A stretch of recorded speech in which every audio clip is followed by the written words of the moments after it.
Very good evening to everybody. मागच्या Wednesday नंतर आज भेटतोय आपण आणि मागच्या वेनसडे मला जे आपण काही गोष्टी शिकलो होतो त्याच्यावरती मला खूप लोकांचे फीडबॅक्स आले that the small tips have help them to change a lot of patterns in their self. So great, you are following all of that. आज आपण ज्या विषयाकडे जाणार आहे तो विषय थोडासा वेगळा आहे, पण आज आपण सगळे ज्या परिस्थितीत अडकलोय ना त्या परिस्थितीसाठी तो विषय खूप महत्वाचा आहे.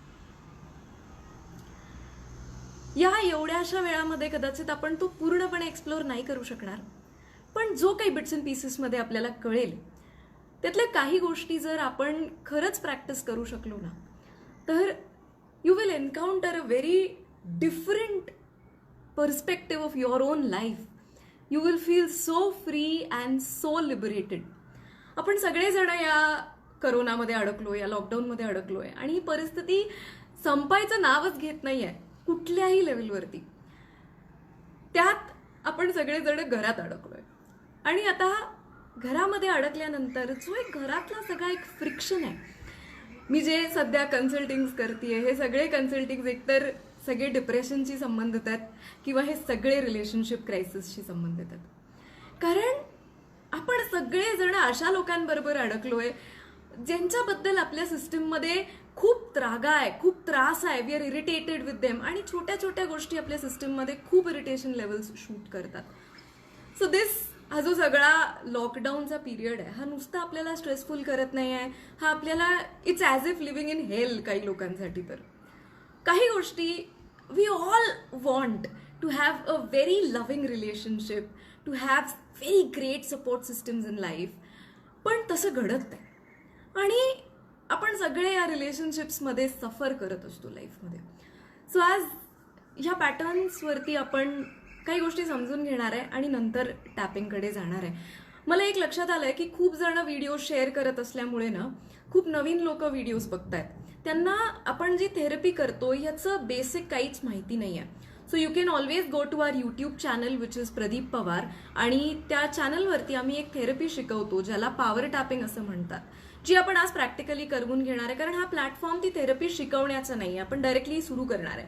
पण यूट्यूब चॅनलवरती बरेच व्हिडिओज आहेत ज्याच्यामध्ये आम्ही हे सगळं एक्सप्लेन केलेलं आहे, from level 1 to the advance levels of power tapping. How you can use it for your self, how you can use it professionally, how you can use it to create something in life, to get rid of your negative emotion. So जे नवीन आहेत please go through the videos, तरच तुम्हाला grip येईल की हे सगळं काय चाललंय या प्रोसेसची. Okay, so coming back to relationships. जर आपल्याला हा खूप मोठा टॉपिक आहे, पण आज ज्या दोन गोष्टी मी तुमच्या समोर डिस्कस करणार आहे ह्या दोन गोष्टी जर तुम्ही खरंच प्रॅक्टिस करू शकलात ना तर तुम्ही तर सुखावालच, पण तुमच्या बरोबर जी माणसं राहतायत ना त्यांना देखील खूप मोठं लिबरेशन मिळेल. आणि सगळ्यात महत्वाचं, you will not be dependent for feeling good on anybody else. Okay, so ह्यात सगळ्यात पहिली आणि सगळ्यात महत्वाची गोष्ट आहे की being 0% need oriented in a relationship. लक्षात घ्या, हे एक्सपेक्टेशन आणि नीड ओरिएंटेड जर असं वेगळं आहे, थोडंसं समजून घ्या. आपण सगळेजण ज्या वेळेला रिलेशनशिपमध्ये एंटर करतो, एनी काइंड ऑफ रिलेशनशिप, आपण सगळेजण आपलं एक बॅगेज घेऊन त्या रिलेशनशिपमध्ये आलेलो असतो. ओके, आपल्या कमतरता, आपल्या भीती, आपण जे जे काही आधी एक्सपिरियन्स केलेलं आहे हे सगळं घेऊन आपण त्या रिलेशनशिपमध्ये एंटर करतो. आणि आपण वरवरनं जरी म्हटलं ना की मला काही नकोय, या माणसाकडनं मला काही नकोय, या व्यक्तीकडनं मला काही नकोय, पण तरी आपल्याला काहीतरी हवं असतं. आपल्याला हवं असतं अप्रिसिएशन, आपल्याला हवं असतं सतत कोणीतरी आपल्याला ह्या गोष्टीची जाणीव करत राहणं की बाबा तू चांगली आहेस, तू चांगला आहेस, you are the best home maker, you are the best cook, you are the best person, तू इतकं माझ्यासाठी सॅक्रिफाईस केलेलं आहेस. ही सतत आपल्याला कोणीतरी जाणीव करून द्यायची गरज लागते आपल्याला. आणि this is where the first step of spoiling the relationship starts. आपण इतके नीड ओरिएंटेड होतो ना की आपल्याला हे मिळायचं बंद झाल्यावरती आपल्याला इतका त्रास व्हायला लागतो आणि मग वी फील की समोरचा केअर करत नाही, समोरच्याला किंमत नाही आहे, त्याला कळत नाही माझ्याशी कसं वागायचं. पण जसं आपण एक बॅगेज घेऊन आलेलो आहे ना रिलेशनशिपमध्ये, तसं समोरचा पण त्याचं बॅगेज घेऊन या रिलेशनशिपमध्ये आलेला आहे. त्याच्याही आयुष्यात अर्धवट प्रेम आहे, त्याच्याही आयुष्यात लहानपणापासून त्याला पाहिजे तसं कोणी मोटिवेट केलेलं नाहीये, त्याला पाहिजे तसं कोणी सतत सांगितलेलं नाहीये की नाही बाबा तू बरोबर करतोस, you are great, what you are doing is right. आपल्याला ते कधीच कळत नाही. आपण फक्त एका साईडनी त्या रिलेशनशिपचा विचार करत असतो की मी एवढं केलं आणि समोरच्याला माझी किंमतच नाहीये, कारण आपणच आपली किंमत कधी ठेवलेली नाहीये. आपण constantly when you are on the need oriented platform, सतत कोणीतरी माझ्यात काहीतरी अपूर्ण आहे आणि बाहेरनं येऊन कोणीतरी काहीतरी भरणार आहे, जोपर्यंत आपण ह्या अवस्थेत आहे ना तोपर्यंत आपण कायम कुठल्याही रिलेशनशिपमध्ये कायम दुःखीच राहणार आहोत. It's time to work on ourselves. We all like to be appreciated, we all like की कोणीतरी आपल्याला सांगावं की नाही तू हे खूप भारी केलेलं आहेस, पण हे तिथपर्यंत असावं. आपल्याला आपला फायरच जगण्याचा त्या अप्रिसिएशन्सवरती असतो. आपला फायरच जगायचा, आपलं पीस सगळं फक्त त्याच गोष्टींमधनं असतं. अरे समोरचा सुद्धा किती गोष्टींमधनं जात असतो, पण हे आपल्याला कधी प्रोसेसच होत नाही. आणि that is why we always end up being unhappy in a relationship. So try to be as much as 0% need oriented in a relationship. 0. अवघड आहे ही परिस्थिती, ही खरंच खूप अवघड आहे. मी असं कोणीतरी नाही आहे की ज्याचं लग्न झालेलं नाही आणि मी कुठलं तरी पुस्तक वाचून तुम्हाला सांगते. I am also married, like you. I have husband, I have kids, I have family. So I know it is difficult. But जर ही गोष्ट, ही पायरी जर गाठू शकलो ना आपण, तर you come to a level की समोरच्याची रिॲक्शन मॅटरच करत नाही. You are as it is happy. आणि जरी समोरच्यानी तारीफ केली किंवा तो त्याच्या काहीतरी मूड स्विंगमध्ये असेल, फ्लिंगमध्ये असेल, तरी it doesn't matter. You are always cool and centered with your self. तुम्ही विचार करा की ज्या वेळेला तुम्हाला तशी रिॲक्शन समोरच्याकडनं मिळत नाही, त्यावेळेला त्या सगळ्या परिस्थितीतून, त्या भांडणातून, त्या उद्रेकातनं बाहेर पडायला तुमची किती एनर्जी वेस्ट होते. आणि आजपर्यंत आयुष्यामध्ये तुम्ही किती वेळेला हा प्रयत्न केलाय की समोरच्याला समजावून सांगायचं की अरे माझी किंमत कर, मला हे दे, मला ते दे, थोडंसं मला समजून घे. How much have you exerted your creative energy and your time span in just convincing somebody that I need this? पण समोरच्याला कळणार कसं? कारण त्याच्याकडे ते समजून घेण्याचं अॅक्युमेंट नाही आणि तो पण बिचारा किंवा ती पण बिचारी त्यांच्या स्ट्रेसमध्ये. मी हे फक्त नवरा बायकोच्या, गर्लफ्रेंड बॉयफ्रेंडच्या रिलेशनशिप बद्दल बोलत नाहीये. This applies to every relationship. A mother-daughter relationship, a mother-son relationship, a son and a father relationship, in every relationship. आणि दुसरी सगळ्यात महत्वाची गोष्ट आहे, स्टॉप टेकिंग थिंग्स पर्सनली. प्रत्येक गोष्ट इगोवर घ्यायची गरज नाही. प्रत्येक गोष्टीला उद्रेक रिॲक्शन द्यायची गरज नाहीये. का करतो आपण असं? कारण आपल्याला जे पाहिजे ते आपल्याला समोरच्याकडनं मिळत नाहीये. सो आपल्याला वाटतं की जेवढं मी दंगा करणार आहे, जेवढं मी माझा एक्सप्रेस करणार आहे अग्रेशन, तेवढं कदाचित समोरच्याला कळेल. असं घडत नाही. ज्या वेळेला तुम्ही सतत एका अग्रेसिव्ह पॅटर्नमध्ये वागत असता, समोरचा तुम्हाला डायरेक्टली इनडायरेक्टली जज करतच असतो. तुमच्या आयुष्यात अशी माणसं असतीलच ना जी सतत कटकट करत असतात. सो ह्या माणसाचा चेहरा समोर आल्यावरती तुमचं ब्रेन तुम्हाला काय सांगतं की हा कोण आहे? हा कटकटा माणूस आहे, हा रडका माणूस आहे, हा चिडका माणूस आहे. सो अशा वेळेला जर एखादा रडका, कटकटा, चिडका माणूस तुम्हाला जगातलं सगळ्यात महत्वाचं तत्वज्ञान सांगत असेल, ज्या गोष्टींनी तुमचं आयुष्य अख्खं बदलून जाणार, you going to be a millionaire, trillionaire वगैरे असं काहीतरी, तुम्ही ते ऐकू पण शकणार नाहीये. कारण immediately your brain goes to a mode की जिथे ह्याचं ऐकायचं नाहीये, कारण ह्याचं ऐकलं की त्रास होतो. You go to a mode which is ignore. So आपण पण डिफेन्सिव्ह होतो. समोरचा जसा अग्रेसिव्ह होतो, आपण पण डिफेन्सिव्ह होतो, आपण पण ऐकणार नाही. सो जर आपण असं वागत असू तर समोरच्याने आपल्यावर लेबल लावून टाकलेलं आहे की ही बाई, हा माणूस चिडका आहे, हा माणूस रडका आहे, हा माणूस कटकटा आहे.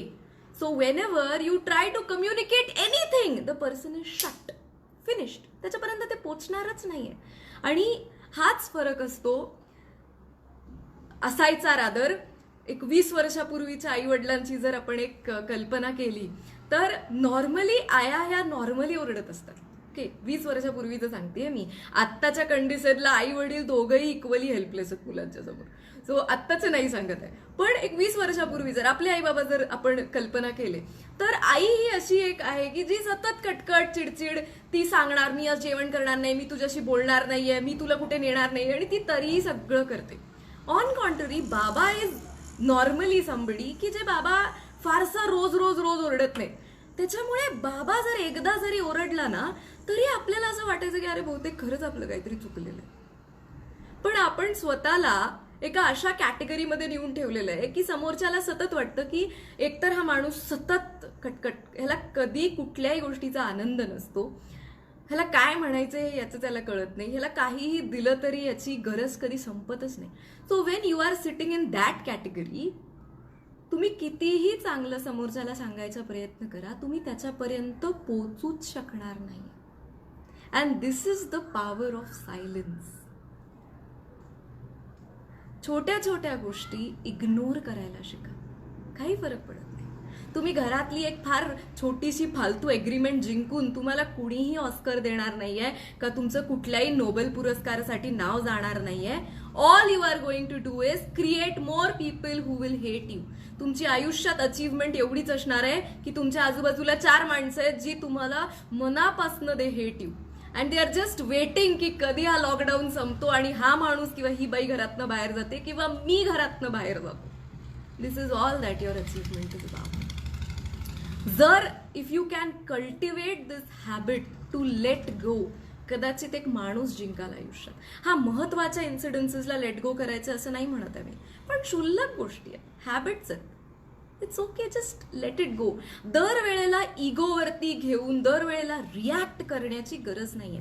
दरवेळेला समोरच्याला खोटं कसं तू बरोबर नाहीयेस किंवा तू बरोबर कसा चुकतोस सारखा किंवा चुकतेस सारखी हे दाखवण्याची गरज नाहीये. किती तुमची एनर्जी तुम्ही या सगळ्यामध्ये वेस्ट करताय. आणि ही अशी माणसं जी सतत आयुष्याबद्दल तक्रारी करत असतात, सतत कटकट करत असतात, सतत डॉमिनेट करत असतात, सतत कंट्रोल करत असतात, रिअल लाईफमध्ये ना ही माणसं खरंच काहीच अचीव्ह नाही करू शकत. कारण त्यांची सगळी एनर्जी एकतर रिव्हेंजमध्ये जाते, एकतर कसं दुसऱ्याला मला चुकीचं आहे तो हे दाखवायचं याच्यामध्ये जाते. Just move, let it go. काही फरक पडत नाही, काही फरक पडत नाही. पण आपल्या आतमध्ये इतका लॅक आहे ना की आपण ते जाऊच देऊ शकत नाही. आपल्याला सतत कंट्रोल पाहिजे, आपल्याला सतत आय एम राईट हे इगो प्लीज करणारी गोष्ट पाहिजे. गरज नाही आहे याची, खरंच गरज नाही आहे. आणि दिवसेंदिवस मी मागच्या वेळेला पण जसं सांगितलं होतं की डिप्रेशनचं सगळ्यात मोठं कारण आहे कल्टिवेटेड स्ट्रेस. हे असे पॅटर्न्स रोज कलेक्टिव्हली तुम्ही जेव्हा सतत या अवस्थेवरती जगायला लागता, तुम्ही काय क्रिएट करताय? तुम्ही तुमच्या आतमध्ये सतत अस्वास्थ्य क्रिएट करताय. हे हळूहळू नुसतंच तुमचं घराचं वातावरण नाही, तुमची हेल्थ, तुमची मेंटल फिजिकल एबिलिटी पण डॅमेज करणार आहे. Learn the art of managing people, but to manage people you have to be managed your self first. आपण इतके फ्रिक्ड आउट असतो, आपल्या आयुष्यात इतके अनरिझॉल्व्ड इश्यूज असतात आणि त्याच्यामुळे आपण ते सगळं पॅकेज घेऊन या रिलेशनशिप्समध्ये जातो. मग तो मित्र म्हणून असेल, मैत्रीण म्हणून असेल, बहीण म्हणून असेल, भाऊ म्हणून असेल, कुठल्याही फ्रेममध्ये we are always very toxic. आणि असं करत करत आपली व्हायब्रेशन्स पण इतकी टॉक्सिक व्हायला लागतात की आपल्याला रेझोनन्सनी आपण तशी टॉक्सिसिटीच अट्रॅक्ट करायला लागतो लाईफमध्ये. सो 2 थिंग्स अवघड आहेत. 1, the first and most important thing, आणि ह्या जर 2 सवयी तुम्ही खरंच अंगवळणी पाडू शकला, तुम्हाला खूप अवेअर राहण्याची गरज आहे या प्रोसेसमध्ये. But if you are successful in doing this, you will be free. दुसऱ्याचं रिॲक्शन दुसऱ्याचं मत तुमच्याबद्दलचं तुम्हाला फारसं मॅटर नाही करणार त्या पॉइंटला.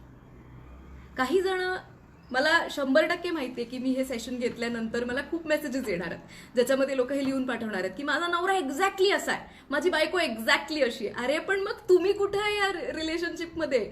I am not teaching you to blame people or hate people. तुम्ही पण ती माणसं जशी आहेत याची नुसती तक्रारच करत असता, फक्त तुमचं सायलेंट व्हर्जन आहे. ती माणसं कदाचित एग्रेसिव्ह असतील, they are your explosive versions, you are their silent versions. फरक काही नाहीये फारसा. Remember resonance, remember resonance. If we have difficult relationships, we are a difficult person in life. So learn to let go. छोट्या छोट्या गोष्टी सोडून द्या. Somebody has to grow up in a relationship, नाहीतर सगळंच फ्रीक आउट होणार आहे. Somebody has to grow up. आणि आपणच का? कारण आपण हे ऐकतोय आणि आपण हे समजून घेतोय, म्हणून we have to grow up in a relationship. We have to be mature in a relationship. 6 महिन्यातनं एकदा कधीतरी डोकं फिरलं, काहीतरी झालं, मूड स्विंग झाला, काहीतरी हॉर्मोनल आहे, काहीतरी सिच्युएशनल आहे, इट्स ओके, इट्स ओके. आपलं उलट आहे, आपण 6 महिन्यातनं एकदा डोकं ठिकाणावर असल्यासारखं वागतो.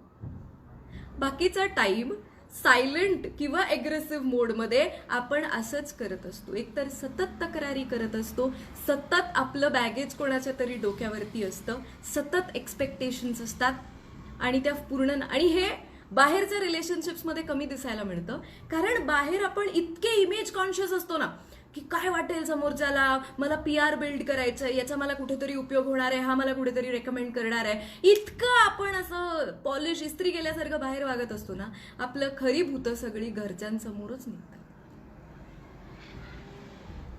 कारण तिथे आपण तो आपला स्वभाव, इनेट ज्या आपल्या नेगेटिव्हिटीज आहेत ना, त्या हाईड नाही करू शकत. So try to be 0% need oriented in a relationship. कोणी तारीफ केली, येस छान वाटणार आहे.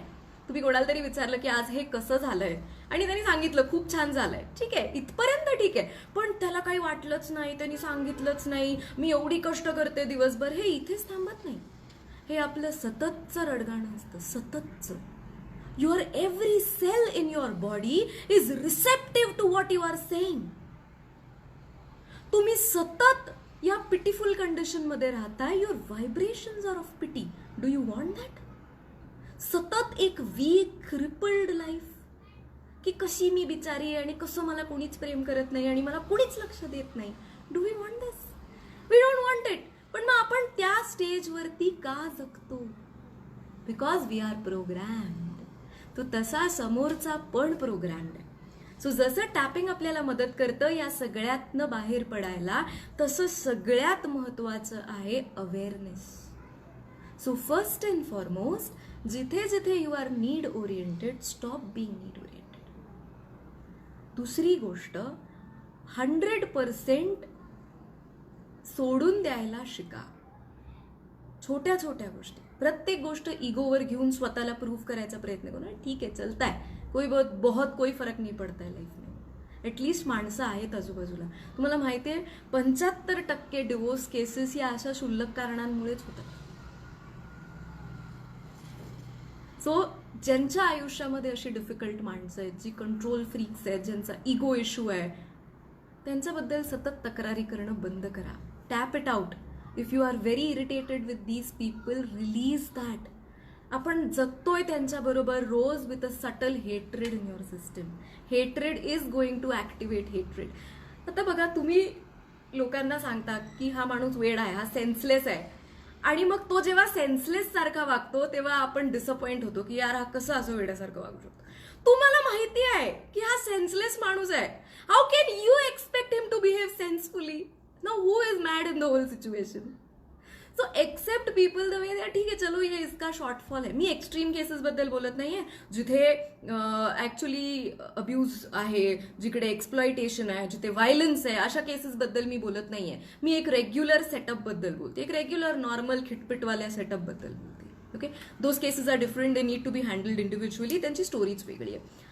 बट आपल्यासारख्या लोकांच्या नॉर्मल केसमध्ये, सो आपण ज्यावेळेला फिलॉसॉफीचे वगैरे लेक्चर्स ऐकतो त्यावेळेला people were reading out of text books वगैरे, दे विल टेल यू की तुम्हाला XYZ माणसाचा त्रास आहे ना, त्याला काय द्या, तर त्याला प्रेम द्या, तर तो होईल. अरे त्याच्याबद्दल सतत मनात असं असं निघतंय, प्रेम येणार कुठून? ही प्रॅक्टिकल सिच्युएशन आहे. You don't need to give him love, you need to release hate. कारण that hate is corrupting you at a deeper level. तुम्ही सतत एखाद्याचा तिरस्कार करत करत तुम्हाला अननोईंगली तुम्ही पण त्याच माणसासारखे वागायला लागता. Because what you focus on you energize. So तुम्ही जर 20 वर्ष एकाला जपून ठेवलेलं आहे की त्यांनी मला खूप छळलं होतं, तुम्ही हळूहळू हळूहळू त्याच माणसासारखे वागायला लागता, जरी माइल्ड व्हर्जन असलं तरी. सो वरवरचं लव्ह हिलिंग मधलं गरजेचं नाहीये, डीप लेवलला रिलीजिंग हेट्रेड गरजेचं आहे. Because it is corrupting your system. हे सगळं सायकोसोमॅटिक डिसीजेसच्या गाभ्याशी हीच सगळी कारण आहे. So if you can practice these 2 things, you will master the art of handling relationships and you will be free. So if you are in a troubled relationship, first and foremost त्या माणसाबद्दलचा तिरस्कार काढा. आणि सगळ्यात महत्वाचं, त्या माणसाकडनं किंवा कुणाहीकडनं तुम्ही तुमच्या लॅकनी फिरू नका की अरे मला कधी प्रेमच मिळालं नाही लाईफमध्ये, माझ्या आई बाबांनी मला पाहिजे तसं दिलं नाही, आता तू तरी कर.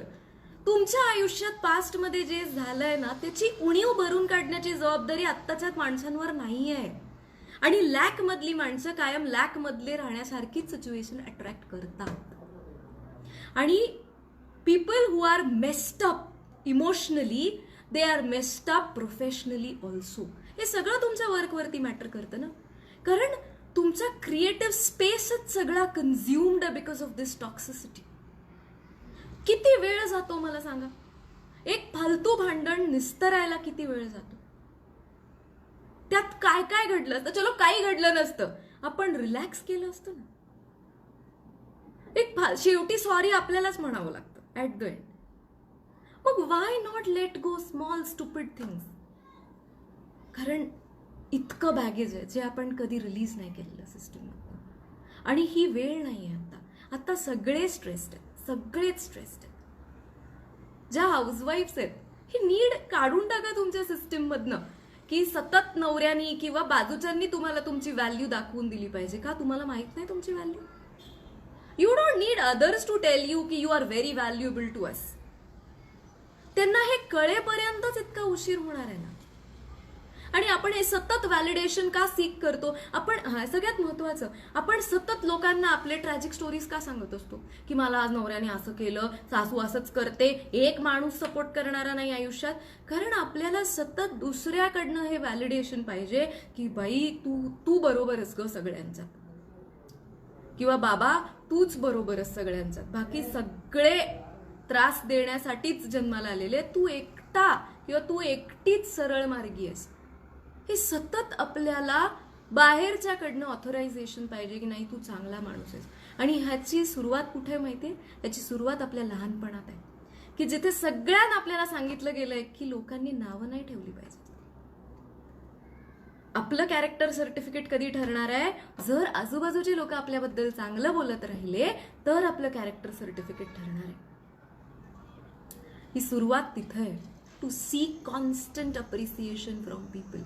आपल्याला आतून माहित नाही काय गरज आहे आपल्याला. किती बायकांची त्यांच्या नवऱ्यांची भांडण होतात बिकॉज तो नवरा त्यांना सांगत नाही की तू सुंदर दिसतेस किंवा तू बारीक आहेस किंवा तू व्यवस्थित आहेस. तुम्हाला माहित नाही आतून, but you want an validation की त्याला वाटते का मी सुंदर अजून. जोपर्यंत तुम्हाला तुम्हीच सुंदर वाटणार नाही तोपर्यंत जगात कुणालाही तुम्ही सुंदर दिसणार नाहीये. कुठलाही बाहेरचा व्यक्ती तुमच्या आतली ही पोकळी भरून काढू शकत नाही. हे सगळं टाइम बिईंग आहे. हे सगळं टाइम बिईंग आहे. अनेक वेळेला वी मीट ओल्ड फ्रेंड्स. असे कितीतरी केसेस माझ्याकडे येतात where there are flings.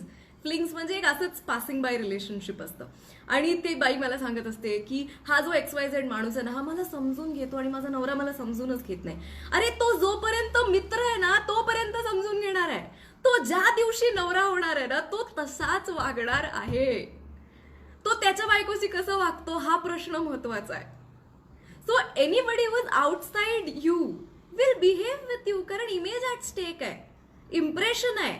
Everything is going to happen there. तो बाहेरची कुठलीही गोष्ट की टेम्पररीली एक स्पर निर्माण होतो, कुणीतरी भेटलं, चॅटिंग झालं, फ्लर्टिंग झालं की टेम्पररीली अशी सिरोटॉनिन सगळे जागे होतात सिस्टममध्ये आणि आपल्याला वाटतं येस येस अजून मी पण त्या रेसमध्ये आहे. हे टेम्पररी आहे, पण परत ती रात्र येतेच जिथे डिप्रेशन येतं. सो बाहेरच्या गोष्टी घडू देत ना, आनंद आहे त्याच्यामध्ये. बाहेर कोणी तारीफ केली ठीक आहे, but let that not be the focus of your existence. So 2 things very very important. 0% need orientation, 0%. इतकं आतमध्ये यू शुड बी फुलफिल्ड की कुणाच्या दुसऱ्याच्या तारीफची गरज नाही आहे. And that is the time when people will start appreciating you ॲक्च्युअलमध्ये. But त्याच्यासाठी हे करायचं नाही आहे. But 0% need orientation. And second is no unnecessary ego. Conserve your anger, conserve your energy to direct it at the right situation. So तुम्ही जर आनंदी आहात, छान आहात, मॅनेजेबल आहात, इझी गोईंग आहात, असं काही फार त्रासदायक नाही आहे, फार मूड स्विंग्स नाही आहेत तुमचे, people around you also will like to be with you. ज्यांची तक्रार असते ना की माझ्यासाठी वेळच देत नाही, क्वालिटी टाइम देत नाही, तुम्ही स्वतःसाठी किती देता? स्वतःसाठी क्वालिटी टाइम देणं म्हणजे स्पाला जाणं आणि केस करणं आणि मेकअप करणं, दिस इज नॉट क्वालिटी टाइम. काही न करता तुम्ही स्वतःबरोबर किती आनंदी राहू शकता? नाही राहू शकत. मोबाईल लागतो स्क्रोल करायला, आपल्याला गेम्स लागतात. इट्स अ डायव्हर्जन, कारण आतलं ते डिप्रेशन दाबून ठेवतोय आपण म्हणून. सो खूप मोठी रिलेशनशिप्स हा खूप खूप मोठा इश्यू आहे, खूप मोठं गणित आहे हे सगळं. ऍक्च्युली हे कळायला आपल्याला फार मानसिक प्रगल्भता पाहिजे. You need to be very mature in life. But या 2 छोट्या स्टेप्स जरी फॉलो करू शकलात ना, तरी तुम्ही सुखावाल. तुमचा रिमोट कंट्रोल दुसऱ्याच्या हातात नसेल आणि तुमच्या आजूबाजूची माणसं सुखावतील. They will want to be with you. We like to be with happy people. सतत कोणतरी तोंड लटकून डिप्रेस्ड बसलेलं आहे, तुम्हाला आवडेल का अशा माणसाबरोबर राहायला? पण तुम्ही जर असे असाल तर तुमच्याबरोबर कसं आवडेल माणसांना राहायला? So be aware of this.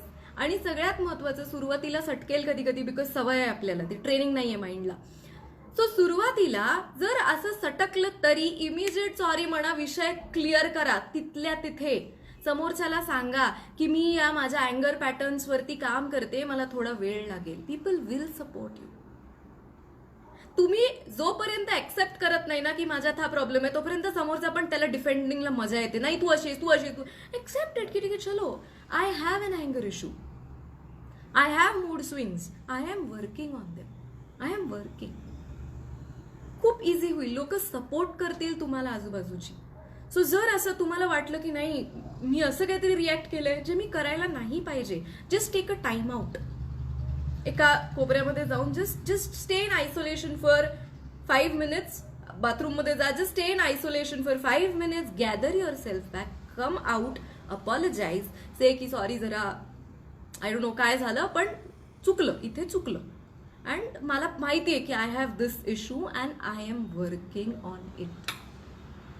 So I guarantee you तुमच्या घरचे तुम्हाला खरंच सपोर्ट करतील. This time is never going to come back in life. So मी जसं मागच्या वेळेला सांगितलं की it's not time to relax.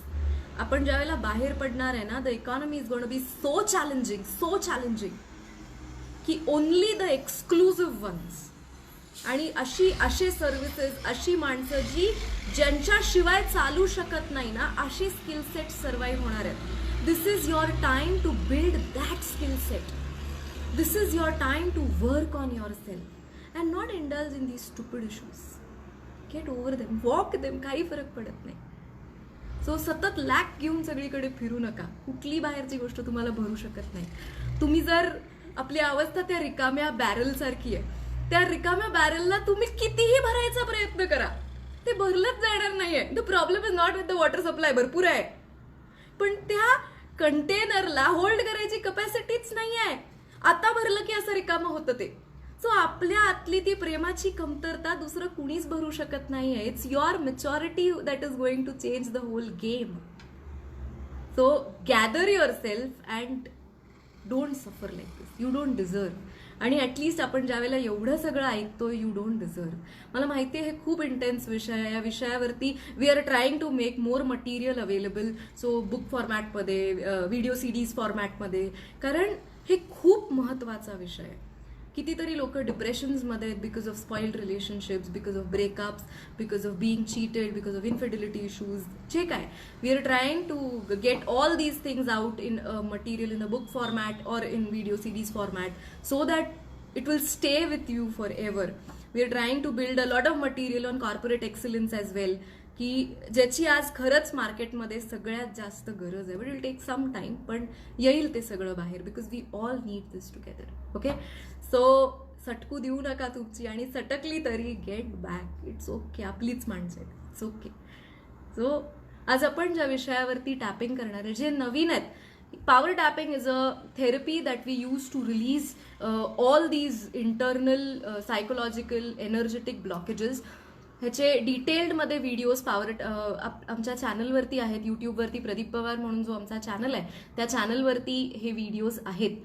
So जे बाकीचे जे आहेत, जे रेग्युलरली टॅपिंग करतायत, continue tapping for stress and fear, कारण हे करोना ज्या पद्धतीने आत्ता वाढतं आणि हे पुढचे काही दिवस तर कम्युनिटी सर्क्युलेशनमध्ये फार महत्त्वाचे आहेत. So we really need to be stress free, our bodies need to be at its optimum capacity. So इम्युनिटीचे जे व्हिडिओ आहेत, जे एक्सरसाइजेस मी करून घेतलेत तुमच्याकडनं, please go through those sessions. Give your self these few days जे पुढचे येणार आहेत. आज आपण ज्या विषयावरती टॅपिंग करणार आहे, ते टॅपिंग आपण ह्याच सगळ्या फिअर, इरिटेशन, स्ट्रेसवरती करणार आहे. So I want you all to gauge from 0 to 10च्या स्केलपर्यंत की किती कंटाळलोय आपण, किती वैतागलोय या सगळ्या लॉकडाऊनला, या सगळ्या करोनाच्या प्रोसेसला. How stressed are you from 0 to 10. 0 म्हणजे काहीच नाही, 10 म्हणजे खूप जास्त. तुमचे स्केल्स तुम्ही आत्ता इथे मेन्शन नाही केले तरी चालतील. पूर्ण सेशन झाल्यानंतर तुमचे स्केल्स मेन्शन करा. Okay, send your feedbacks after the entire therapy is over. Comments करायला घाई करू नका. Okay, so let's start. डोळे बंद करा, close your eyes, take a deep breath. Gauge करा सिस्टममध्ये किती इरिटेशन आहे, किती फ्रस्ट्रेशन आहे.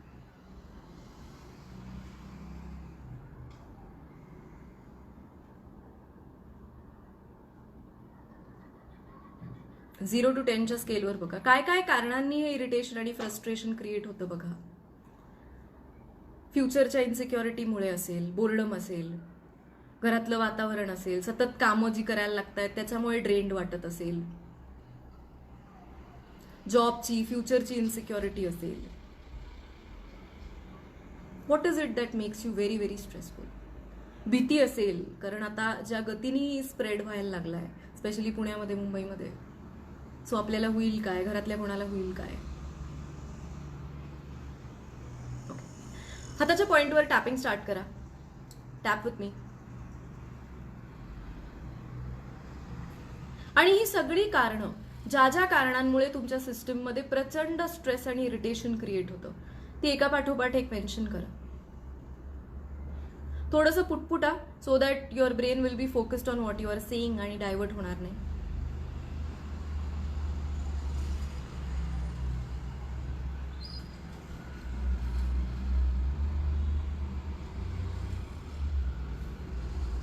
Okay, repeat after me. हे सगळे इश्यूज माझ्या सिस्टममध्ये प्रचंड स्ट्रेस, एन्झायटी आणि डिप्रेशन क्रिएट करतात.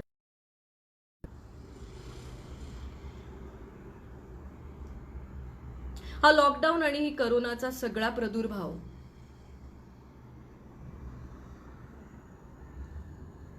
संपतच नाहीये असं वाटतं.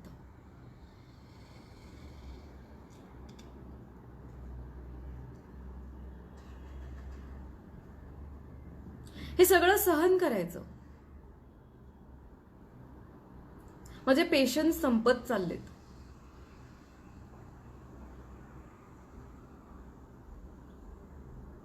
फ्युचरची, पैशाची इन्सिक्युरिटी आणि एन्झायटी तर आहेच.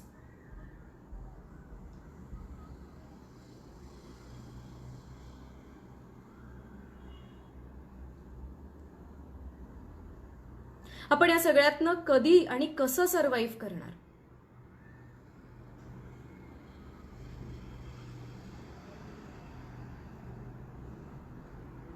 हे विचार मला खूप अस्वस्थ करतात.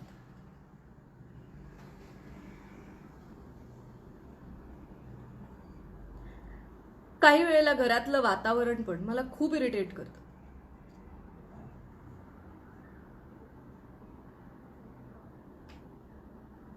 असं असलं तरी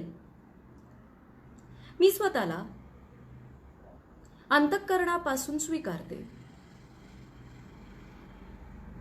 निरपेक्ष प्रेम करते, क्षमा करते आणि या अवस्थेत ना पूर्णपणे रिलीज होऊ देते.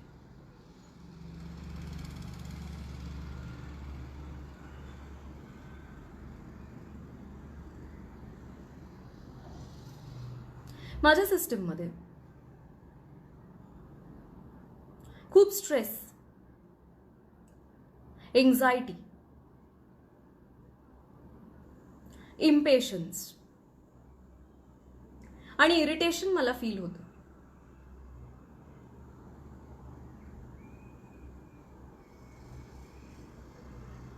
मी कितीही प्रयत्न केला तरी या अवस्थेत ना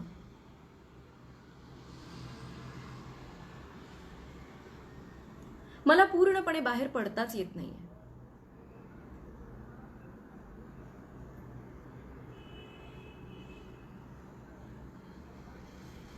फ्युचरची भीती, इकॉनॉमिक स्ट्रगल याचा तर मला खूप त्रास होतो.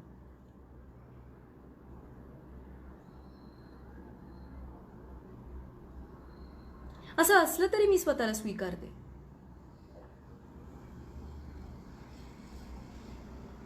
आणि या फिअर, स्ट्रेस, एन्झायटी आणि इरिटेशन मधनं पूर्णपणे रिलीज होत होते. शॉर्ट टॅपिंग कडे येऊया. Eyebrow point.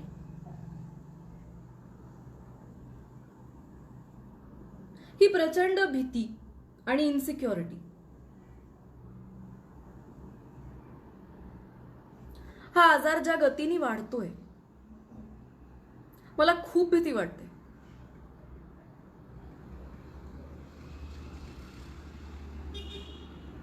फ्युचरचा विचार आला की मी खूप इन्स्टेबल होते.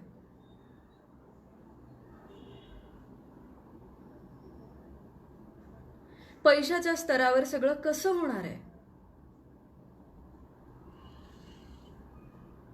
हे विचार मला खूप अस्वस्थ करतात.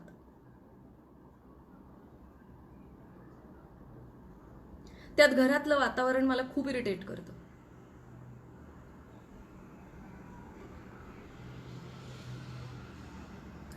ही फिअर, हा स्ट्रेस, ही एन्झायटी की हे सगळं कधी थांबणार आहे?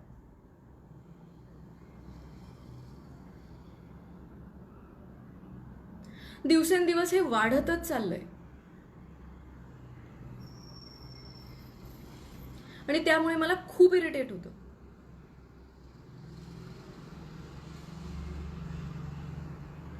हे सगळं फेस करायचा माझा पेशन्स संपत चाललाय.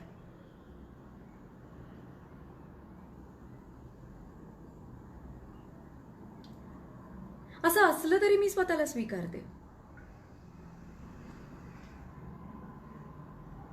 आणि या नेगेटिव्ह अवस्थेत ना रिलीज होऊ देते.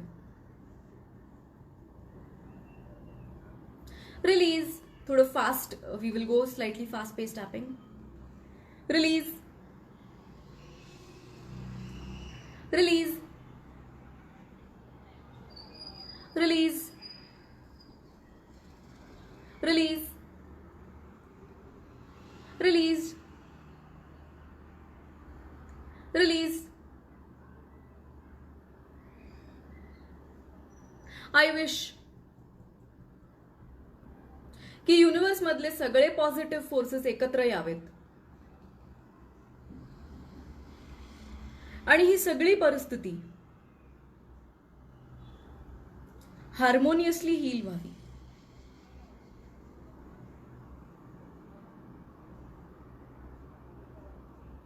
I believe this can happen.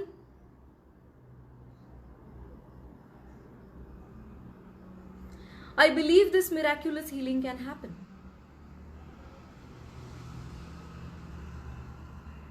I believe this miraculous healing can happen.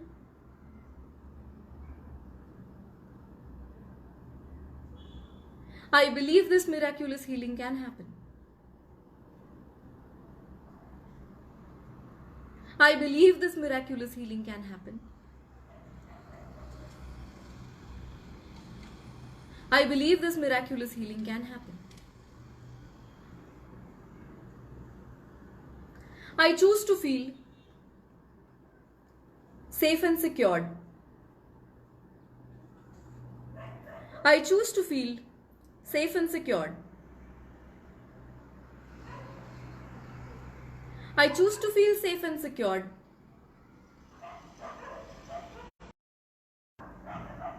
I choose to feel balanced, peaceful, and harmonious. I choose to feel balanced, peaceful, and harmonious. Balanced, peaceful, and harmonious. Balanced and peaceful. Balanced and peaceful. Balanced and peaceful. Balanced and peaceful. हात खाली घ्या, डोळे बंदच ठेवा. नाकाने श्वास घ्या, तोंडाने उश्वास सोडा. Breathe in, breathe out, breathe in, breathe out. Once again, breathe in, breathe out. आपण एनर्जी डायनॅमिक्सचे 2 एक्सरसाइजेस करून एंड करूया. सो होल्ड, जिथे आपण प्रीफ्रंटल कॉर्टेक्स ऍक्टिव्हेट करतो, स्ट्रेस रिलीज करतो जो सिस्टममध्ये ट्रॅप्ड आहे. Okay, now you will hold this and breathe. ज्या ज्या लोकांना सकाळी एन्झायटी अटॅक्स येतात, ज्या ज्या लोकांना इमिजिएट पॅनिक अटॅक्स येतात, try this exercise. It puts your body to immediate balance. Okay, it breaks the loop. So when you hold this, आपण श्वास घेणार आहे. When you breathe, you have to imagine की your breath has reached here. It will not go there, ती लंग्समध्ये जाणार आहे, but you just directing the energy there. Okay, so आपण श्वास घेताना यू प्रेस दिस आणि श्वास सोडताना तोंडातनं उश्वास सोडायचा आणि यू जस्ट. ओके, 3दा करूया. Hold this. ब्रीद इन, भ्रूमध्यामध्ये श्वास गेलाय अशी कल्पना करा. Breathe out. ब्रीद इन, ही एनर्जी फोरहेड मध्ये गेली अशी कल्पना करा. Breathe out. Breathe in and breathe out. Last exercise. These 2 exercises will help you to immediately put your body to harmony, ज्या वेळेला स्ट्रेस किंवा एन्झायटी अटॅक्स येतात अशा पॉईंटला. सो जो आपण करतो, ज्यांना सवय नाही, जे करत नाही ते एक्सरसाइजेस, त्यांच्यासाठी मी परत एकदा सांगते. You just take your hands, असं मागणं हात चेहऱ्याच्या समोर आणायचे आणि हात असे आणत असताना यू ब्रीथ फ्रीली. पूर्ण लंग्स भरेपर्यंत श्वास घ्यायचा आहे. हात समोर आणायचे आणि ब्रीद आउट करताना यू जस्ट. ओके, पूर्ण बॉडी खाली सोडायची. हे स्टार्ट. हात पूर्ण फिरवायचे. ब्रीद इन, डोक्याच्या समोर ठेवा and just droop down. Once again breathe in, हात चेहऱ्याच्या समोर. Breathe out. Once again